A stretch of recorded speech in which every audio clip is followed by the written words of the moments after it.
আসসালামু আলাইকুম। আমি দেশের একজন নাগরিক। আজকে দেশে গণতন্ত্র প্রতিষ্ঠিত হয়েছে। তাই সাহস নিয়ে আপনাদেরকে প্রশ্ন করছি এবং প্রশ্ন করার আমার অধিকার আছে। আপনারা যে সম্মতি প্রদান করেছেন ডক্টর ইউনূসকে, তিনি নোবেল বিজয়ী, তিনি সর্বজন স্বীকৃত। ঠিক আছে সবকিছু। আপনারা কি জাতির সাথে মতামত করে এই সম্মতি প্রদান করেছেন? নাকি আপনারা কয়েকজন মিলে এই সম্মতি প্রদান করেছেন?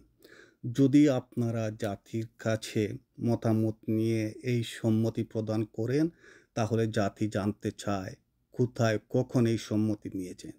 আর যদি আপনারা কয়েকজন মিলে এই সম্মতি প্রদান করেন, তাহলে স্বৈরা সরকার আর আপনাদের মধ্যে তফাৎটা কোথায়?